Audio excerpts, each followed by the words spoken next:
Ever since my husband's first love got divorced, he's been all about her and her kid. He stopped picking up our daughter from school. He doesn't read her bedtime stories anymore. On the day our daughter had an accident, he was at Disney with his first love's kid. The day our daughter died, Larry was at Disney with them too. I called him crying, but he hung up on me. When they brought our daughter out of the ER, covered in a white sheet, Larry texted me, "Christina, unless you agree to a divorce, don't bother me. I hate hearing your voice, get it?" I collapsed to the floor, heartbroken. I get it. Of course, I do. He doesn't love me. He never wanted to marry me in the first place. On our daughter's 5th birthday, Larry asked for a divorce, because his first love, Helen, was single again. She was living a tough life with her kid, and Larry wanted to give them a home. It's ridiculous. Doesn't Dora need a complete family too? I didn't agree. Larry was so mad that he threw his dinnerware. He said coldly, "Christina, if you hadn't gotten me drunk back then, there wouldn't be a Dora. This marriage is stolen by you. Do you want to destroy my life forever?" It stung,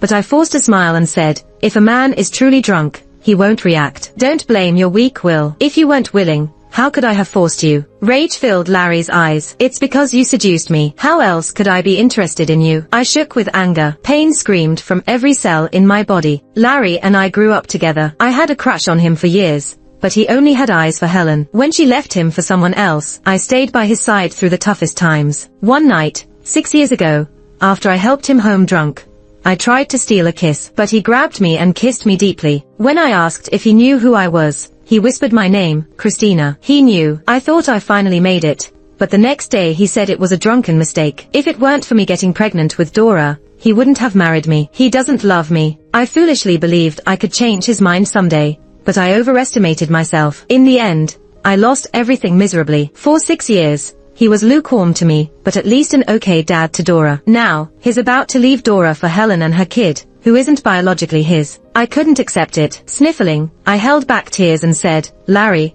I won't divorce you. Go ahead and stay with Helen. If you're not afraid she'll be seen as the other woman." His anger flared, and he slapped me hard. "Christina, how can you be so vile?" he shouted. The pain spread from my cheek to my heart, eating away at my nerves. I staggered and took a step back. Then, I heard Dora crying from the bedroom door. "Daddy, don't hit Mommy. Stop fighting." Larry froze. I rushed to hug Dora. "It's okay, sweetie. Daddy and Mommy aren't fighting." Just as Larry was about to comfort her, his phone rang. It was Helen. Her daughter was sick and needed a ride to the hospital. Without hesitation, Larry was leaving. Dora clung to his shirt and pleaded, "Daddy, don't go. You haven't been home for so long. You said you'd celebrate my birthday." Since Helen came back, Larry's been all about her and her daughter. He stopped picking Dora up from school, telling bedtime stories, and taking her to play. He didn't even come home much. If it weren't Dora's birthday, he probably wouldn't have come at all. Despite her pleading, he left. Dora asked me tearfully, "Mommy, does Daddy not want me anymore?" That question broke my heart. I hugged her tight, choking back my tears, saying, "Of course not. Daddy loves you. He'd never leave you." But I underestimated how much Larry cared for Helen. The next night, my stomach hurt so bad from my chronic condition that I couldn't stand it. Dora called Larry, crying, "Daddy, Mommy's sick. Can you take her to the hospital?" After a pause, he laughed coldly. "Christina, are you still playing games to trick me into coming home? Your lies are bad enough. Don't teach our daughter to do the same." I could hear Helen in the background. "Larry, Tina won't eat again." Larry's voice softened immediately. "I'll handle it," he said, ignoring Dora and me as he hung up. Now, not just my stomach, but my heart ached to the point of suffocation. I dragged myself up and swallowed some meds. Dora hesitated, asking, "Mommy, who's the lady on the phone? Who's Tina?" I didn't know how to explain. How could I tell her that Daddy was leaving us for another woman and her kid? After getting Dora to sleep, even in her dreams, she called out for her daddy. Before falling asleep, I got a video from Helen. In it, Larry handed a peeled apple to Tina, who thanked him with a smile. He stroked her hair, saying gently, "Good girl, eat more fruit to stay strong." It was a perfect scene of family bliss, weaving pain tighter around my heart, suffocating me. Helen kept messaging, "See, we're a happy family. Christina, Larry doesn't love you. If you have any dignity, stop clinging to him. You need to return what you stole." At first, she looked down on Larry for his average background. That's why she dumped him and married a rich guy. Now, after divorcing her financially struggling husband, she's back trying to find successful Larry again. The funny part, Larry still treats her like a queen. In the end, it's just Dora and me who got hurt. About 2 weeks later, I got a sudden call at work from Emily, Dora's kindergarten teacher. The moment I heard Emily's teary voice, my heart sank. She said Dora fell from a slide and hit her head, and she was being rushed to the hospital. Panicking, I hurried to the hospital. Fear took over, and I cried uncontrollably. With shaking hands, I called Larry. In moments like this, I needed someone to lean on. I wished Larry would tell me, "Christina, don't worry. Our daughter will be all right." But every time I called, he coldly hung up. Grief churned in my chest, and I was close to breaking point. The lights in the emergency room went out. I rushed over, only to see Dora being wheeled out under a white sheet. I dropped to my knees, pleading with the doctors to save her. All they offered me was their condolences. I no longer had a daughter. My Dora was gone. A notification buzzed on my phone. I looked down and saw a message from Larry. "Christina, unless you agree to a divorce, stop bothering me. I hate hearing your voice, get it?" Almost immediately, Helen sent me a photo. The background was Disneyland. Tina, wearing deer ears, was in Larry's arms, holding cotton candy, smiling broadly. Helen wrote, "Christina, how long are you going to cling to Larry? Can't you see we are a happy family?" Overwhelmed with pain, I wept on the floor. "Larry, rest assured, I won't cling to you anymore." That day, I held Dora's cold body and cried endlessly. My Dora, she was so good, so sweet and understanding, so kind. How could she die? If she were alive, seeing me cry like this, she would hug me tightly and say, "Mom, don't be sad. I'm here with you." Why was fate so cruel to take Dora away? Is this karma? Maybe I shouldn't have pursued Larry, who never belonged to me anyway. If I had turned him down that night, I wouldn't be here now. I cried until the sky lightened with dawn. My eyes swelled up like peaches, and my voice was hoarse. Finally, I sent Larry a message in numb despair. "I agree, let's get divorced." This time, he called back immediately. He sounded desperate, afraid I'd change my mind. "I'll fly back today. Tomorrow, we'll get the divorce papers. Christina, I'll send you child support every month. I won't neglect you and Dora." Tears flowed uncontrollably. My voice sounded raw and broken. "Larry, there's no need for support. Dora doesn't need your money anymore. She doesn't need your love either." Larry, irritated, "What are you talking about? Even if we divorce, Dora is still my daughter. That will never change." My heart ached fiercely, and trembling, I said, "Larry, Dora is dead. You don't have a daughter anymore." He stopped breathing for a moment. After a long silence, he suddenly laughed bitterly, lying to himself. "Christina, are you crazy? I knew you didn't want to divorce, but I didn't think you'd stoop to cursing our daughter, just to trick me into coming home." Even now, he thought I was deceiving him. Immense pain hit me like a tsunami. I screamed through my sobs, "Larry, Dora is dead. Our daughter, she's dead. She's lying in the morgue right now." Larry's breathing turned heavy with fury. "Christina, shut up. Dora couldn't be dead. My daughter is waiting for me at home. She's waiting for me to tell her stories, teach her to draw, play Legos, and take her to the amusement park. How could she be dead?" Turns out, he remembers how much Dora longed for him to come home and spend time with her. But what did he do instead? On the 16th last month, he promised to join Dora for the parent-child event at her kindergarten, but he bailed, because he was busy helping Tina get into a new school that day. Last Saturday, he promised to take Dora on an outdoor trip. He ditched that too, because he went with Helen and Tina to the aquarium to watch dolphins. He knew how disappointed and sad Dora was, yet he kept prioritizing Helen and her daughter over her. The pain in my heart intensified. Through gritted teeth, I said, "Larry, you were never fit to be Dora's father." When Larry returned, Dora was already taken to the funeral home. His mother cried into his arms, "Larry, you're finally back. Go see Dora one last time." I looked coldly at pale-faced Larry. He dragged his heavy feet, step by step, slowly moving to Dora's side. His fingers gently brushed Dora's hair. His eyes were bloodshot, his voice nearly choking. "Dora, Daddy is here. Stop sleeping. Open your eyes and look at Daddy, okay? Didn't you want to go to Disneyland? If you wake up now, Daddy will take you right away. I won't break my promise this time." Dora had always wished for her dad to take her to Disneyland, but Larry always said he was too busy, that she had to wait. Yet when Dora died in the operating room, he was at Disneyland, with Helen and her daughter. Thinking of this, I couldn't stop shaking. I raised my hand and slapped him twice. "You don't deserve to be Dora's dad. Get out, get out." Larry stood there, pale and hunched, letting me hit and curse him. Larry's mom stepped forward to stop me, who was all emotional. "Christina, we're just as heartbroken as you are about this. Larry loved Dora so much. You shouldn't blame him. If he truly loved her, he wouldn't have let Helen and her daughter disappoint Dora time and again. I cried and then let out a sarcastic laugh. Why doesn't anyone ask Larry? Where was he yesterday? Who was he with while our daughter lay dying in the operating room? Larry looked up at me. His eyes were red, filled with sorrow that he couldn't hold back. His shoulders shook. He was on the verge of breaking down. After a while, he dropped to his knees in front of Dora and cried, "Dora, Daddy didn't mean it. I thought there was more time. I thought I had time to do all the things you loved with you. I never expected you to. Dora, please don't punish Daddy like this. Please wake up, honey. Wake up. My Dora died yesterday. There's no more future." I glared at him hatefully. Larry, stop crying. You lost Dora, but you still have a daughter. Doesn't Tina call you Daddy, too? Larry's body went rigid. His eyes filled with deep regret and pain. His lips quivered as he struggled to speak. "I'm sorry, Christina. I'm so sorry. I was wrong. It's all my fault. Please stop. Don't say any more. Larry, from now on, Dora and I don't need your apologies." On the night of Dora's funeral, I held her clothes and curled up on her little bed, sobbing uncontrollably. I thought about Mother's Day this year. She used her chubby little hands to wash and dry my feet. Then she asked in her tiny voice, "Mommy, am I a good girl?" I smiled and tapped her cute little nose. "My Dora is the most well-behaved and adorable girl in the world." She giggled and snuggled into my arms. "Mommy, when I grow up, I can help you with chores." "Dora, my poor baby girl. How could you leave Mommy? How am I supposed to live without you?" In my grief, I clenched my teeth, took a blade, and cut my wrist. The blood flowed crimson red. The overwhelming pain swallowed me whole. "Dora, wait for Mommy. I'll come find you soon." As my consciousness faded, I saw Larry's panicked face. Christina, don't sleep," he called out anxiously. "I lost Dora.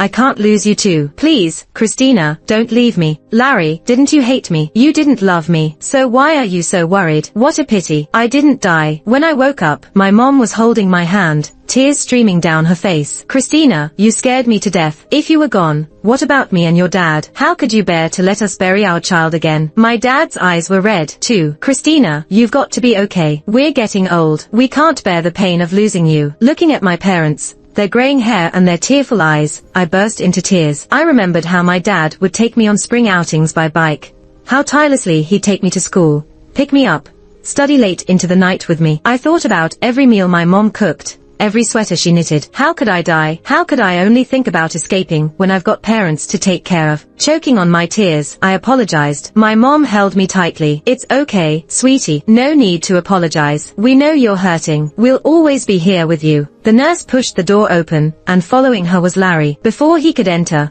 my dad blocked his way, punching him in fury. "Get out, cheating scum, like you doesn't deserve to see my daughter." Blood seeped from Larry's lips, but he didn't seem to feel the pain. He begged my dad, "Dad," the nurse said, "Christina's awake. Please let me see her. I just need to know she's okay." But my dad's anger didn't fade. "My daughter is strong. She's fine. She doesn't want to see you. Now get away." With that, my dad slammed the door. My mom wiped her tears. "If we'd known Larry would cheat, your dad and I would never have let you marry him. It doesn't matter. I don't care anymore. Dora is gone, and so is my heart. Whatever happens with Larry and Helen is none of my business now." Unable to see me, Larry flooded my phone with messages. He talked about how much he loved Dora, how much he couldn't let go, how sorry and miserable he was. He admitted it was all his fault. He shouldn't have been misguided and left Dora and me. Without Dora, he's in as much agony as I am. Seeing me with a slit wrist shattered his heart. He realized, too late, that he couldn't handle losing me. He begged for a chance to atone, to help me through this grief. Reading his heartfelt confessions, I only felt sorrow. "Larry, how am I supposed to move on? Dora was my baby,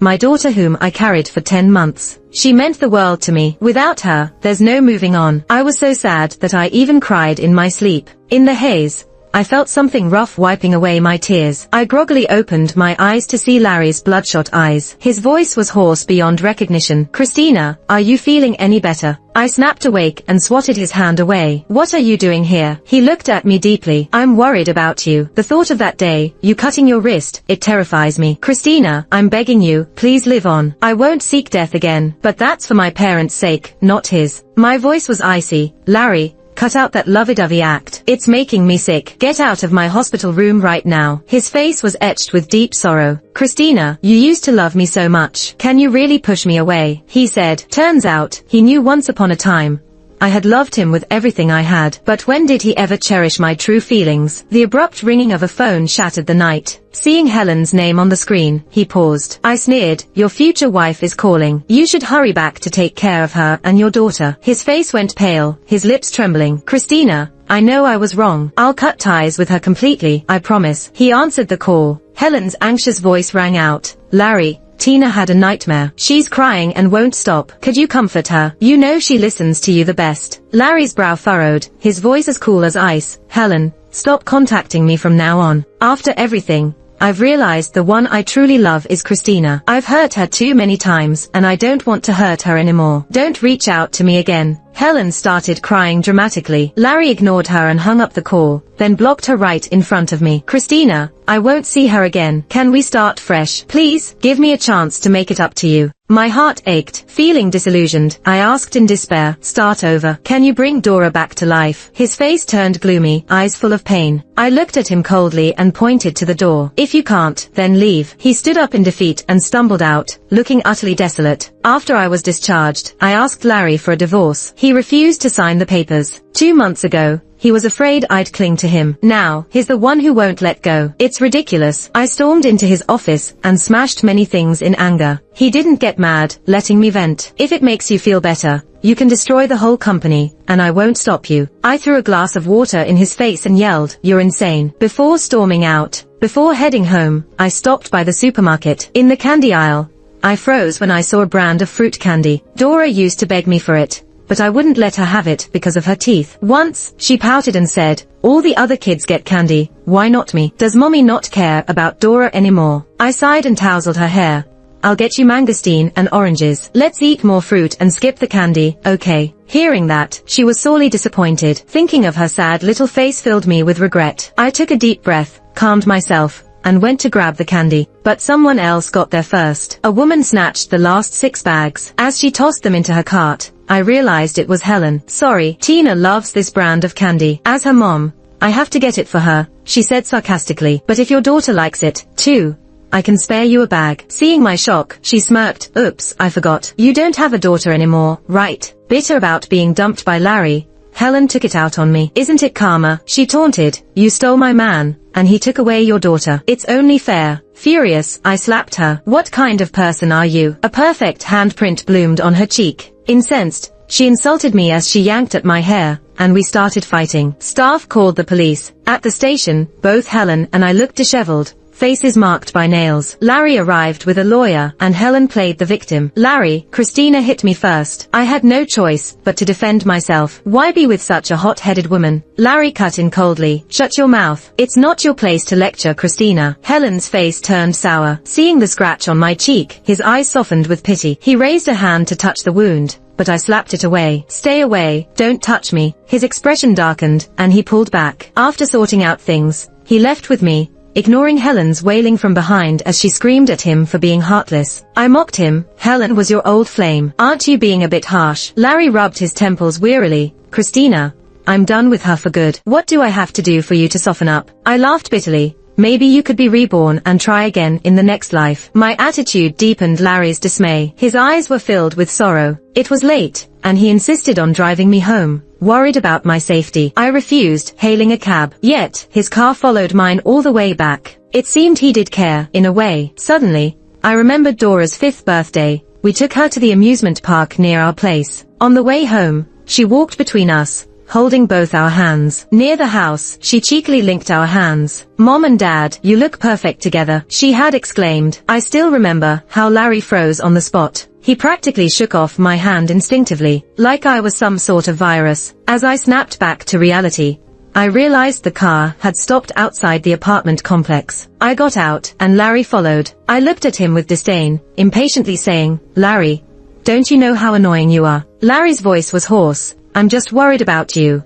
I didn't mean anything else." His concern and affection came too late, making it seem completely unnecessary. I chuckled, full of sarcasm. "Do you like taking care of your exes that much?" "With Helen, and now with me." His brow furrowed deeply. "You're different from her. You're my wife." I corrected him immediately. Soon to be ex-wife. Mentioning divorce, Larry still refused to give in. By now, he actually fantasized that I might come back. How ridiculous. I didn't want to argue any longer, so I went straight to court to file for divorce. After getting the news, Larry called immediately. In a voice filled with disbelief, he asked, "Christina, do you really have to go this far? Is it my fault?" Getting to this point, he truly had no excuses. When I got home that night, I could see him from a distance, leaning against the wall, looking worn and forlorn. As I got closer, I smelled the strong scent of alcohol. Maybe he'd had too much. His eyes were terribly bloodshot. He stared at me intently, his voice raspy. "Christina, you changed the locks. I can't get in." There was even a hint of grievance in his voice. I couldn't help but mock him. "You love drama so much. Maybe you should quit being a boss and become an actor." His eyes darkened, and he suddenly took 2 steps forward, embracing me. I spoke coldly, "Let go, or I'll call the cops." He acted like he didn't understand, muttering, "Christina, let's not get divorced, okay? I'm really sorry. Every day, every second, I'm filled with regret and self-blame. I failed you and Dora. I'll change. I really will. From now on, I'll listen to you in everything. Just forgive me this once, will you?" How could I forgive? My daughter will never come back. How could I forgive? With all my strength, I pushed him away. He stumbled, falling embarrassingly against the wall. I looked down at him coldly, saying, "Don't disgust me with your so-called deep affection. Larry, I really regret ever loving you. If I could, I'd rather have never met you." Upon hearing this, it was as if the soul was sucked out of him, staring at me blankly, his gaze empty. After a while, he hunched over, covering his face with his hands, and I heard his muffled sobs. I saw tears seeping through his fingers. "Larry, if you knew it would turn out this way, why did you go down this path?" Larry finally agreed to the divorce, but when I got the agreement, I was still shocked. Besides the house, I hadn't expected him to give so many stocks and cash. When signing, his smile was forlorn and bitter. "This seems to be the last thing I can do for you. Christina, from now on, just keep moving forward. There will surely be plenty of wonderful things waiting for you." I didn't say anything more. I lowered my head and signed. After the divorce, life carried on quietly. Every weekend, I'd go to the orphanage as a volunteer. Being around the kids improved my spirits. The sound of their laughter made me feel cheerful. That day, I unexpectedly saw Larry at the orphanage. He was playing a game with the kids. He had long been a star of attention, and yet, at that moment, I could see a touch of innocence in his smiling eyes. Talking to the director, I learned that for more than 2 years, Larry quietly made significant donations. The director frequently expressed gratitude, and Larry just said, as long as the kids could grow up healthy, that would be the best reward for him. I felt a bit wistful. When I came back to my senses, Larry was already standing in front of me. He said to me, "Long time no see. This city isn't small, yet it's not that big either. But in almost 3 years, the times we met are few and far between." Larry's lip curved into a faint, bitter smile. "Because I know that not seeing me would make you much happier." Sounded like he was deliberately avoiding me, but he wasn't wrong. I really didn't want to see him. I thought for a moment and said, "Thank you for your donations." He replied gently, "These kids are lovely. Being with them, life feels easier. So there's no need to thank me. I'm just doing what I can." He really seemed to have changed a lot. Not as sharp as before, more reserved and steady. He tentatively asked, "Christina, can we have lunch sometime?" His eyes hinted with expectation. I shook my head, calmly saying, "I don't have a habit of being friends with exes." His eyes slowly darkened. "I understand. It's okay, as long as you're happy. Don't worry about my feelings. I'm not that fragile." I truly didn't care about his feelings at all. I nodded, said goodbye, and left. The next time I saw Larry was 2 months later, for Dora's 9th birthday. I brought cake and candy to visit her grave. When I arrived, Larry was kneeling in front of Dora's tombstone, his shoulders slightly slumped, his silhouette utterly solitary. In sorrow, he spoke, "Dora, how are you over there? Daddy misses you, really misses you. Daddy's sorry for everything that happened with you and Mommy. These past years, I often visit Mom secretly. She's always thinking about you. So, please, watch over her, wishing her peace and joy in life, okay? It's Daddy's fault. In the next life, Daddy will make it up to you and Mommy." When I walked closer, I happened to hear the last sentence. I frowned and said, "Thank you for visiting Dora, but in the next life, let's not meet." Larry's body abruptly froze. He turned to look at me from the left. Choking back tears, he asked, "Christina, are you so heartless that you won't even leave me with a memory?" I looked at him calmly. "Larry, let go of your obsession. I stopped loving you a long time ago." His disappointment was obvious, with a mix of pain and regret in his eyes. but I wasn't too bothered. I placed the cake and candies at the grave. Dora, happy birthday. Mom has never forgotten you. Don't forget me either, okay? Remember, Mom will always love you. You will always be Mom's precious little princess. I raised my hand, gently touching Dora's photo on the tombstone. My baby, her smile as bright as ever. My vision started to blur, and I bit my lip, telling myself over and over not to cry. Christina, don't make Dora worry. Larry offered me a handkerchief. I glanced at it but declined. I took a tissue from my pocket and wiped the tears from my cheeks. Larry looked downcast and awkwardly retracted the handkerchief. As we left the cemetery, he cautiously asked, "Can I take you home?" I refused him again. I put on my sunglasses, hiding my swollen eyes, and walked away. I could feel Larry's intense gaze burning into my back, but I never looked back.